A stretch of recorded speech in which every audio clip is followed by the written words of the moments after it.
April 1865. The Civil War was almost over. For 4 long years, America had been torn apart by blood and brotherhood. Now, victory was near. The Union stood strong once again. But inside the White House, President Abraham Lincoln seemed distant. He had carried the sorrow of millions. Every telegram, every report of the fallen soldiers, they all rested heavily on his soul. Lincoln was exhausted, yet he smiled to those around him. He spoke kindly, he comforted others, but deep down, he seemed changed. Those close to him said he looked as if his spirit lived partly in another world. Perhaps they were right. Lincoln's presidency had been filled with tragedy. He had seen thousands die, soldiers, brothers, children.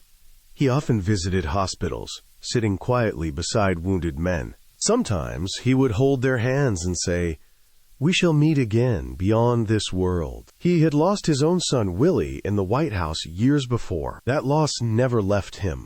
Friends recalled how Lincoln spoke of seeing Willie in dreams so vivid, so peaceful that he would wake up in tears. It was during those years that Lincoln began to believe dreams could carry messages from beyond. In early April, Lincoln began to speak strangely. To his guard, he said, "I have seen strange dreams lately, dreams that trouble my sleep." He mentioned seeing ships moving toward the shore. It was a dream he had seen before every great victory or disaster. He told his cabinet, "Each time that ship nears the land, something important happens to me." Some laughed.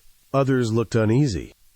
But Lincoln's tone was calm, almost resigned, as if he already knew what was to come. One night, Lincoln fell asleep late in his library. He dreamed of the White House, but it was silent. He walked the empty halls, hearing faint sobs. When he reached the East Room, he saw a coffin surrounded by soldiers. Mourners wept, candles flickered, and the air was thick with grief. He asked a guard, "Who is dead?" The man answered, "The President." Lincoln woke up trembling. He could not shake off the image. For days he told no one until the dream began to haunt him. Unable to keep it to himself, Lincoln told the dream to his wife and his friend Ward Hill Lamone. Mary Todd Lincoln grew pale.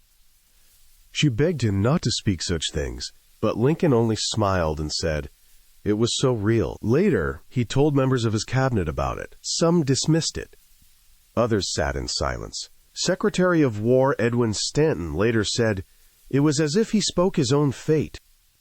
April 14th, 1865. Lincoln woke up cheerful. He planned to attend the play Our American Cousin at Ford's Theater that night. At breakfast, he spoke to his wife. "We must be happy now, Mary. The war is over." He looked unusually peaceful that morning. During his last cabinet meeting, he said he dreamed of a ship sailing rapidly toward the shore again. "It means good news," he smiled. No one realized it would be his final meeting. That evening, as the sun set over Washington, Lincoln dressed carefully and left for the theater, his strange dream still lingering somewhere in his mind. At Ford's Theater, the mood was joyful. Lincoln laughed, holding Mary's hand. The play went on. The crowd cheered. But in the shadows, John Wilkes Booth prepared his pistol. At 10:15 p.m., he stepped into the presidential box and fired. The laughter stopped. Screams filled the air. Lincoln slumped forward, his head bleeding. He never regained consciousness. The dream had come true.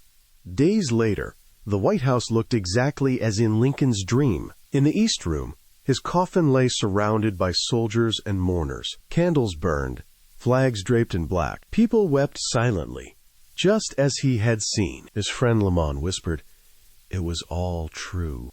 The dream had not been a warning to change his fate, but a message to prepare for it. Historians have debated Lincoln's dream for over 150 years. Was it coincidence? A prophetic vision? Or the intuition of a tired soul? Science calls it the mind's reflection of fear. Believers call it a message from the divine. Whatever the truth, Lincoln's dream reminds us of life's fragility and of a man who saw beyond victory and death. his story continues to inspire millions. He died a hero, but his spirit, perhaps, had already seen the path ahead.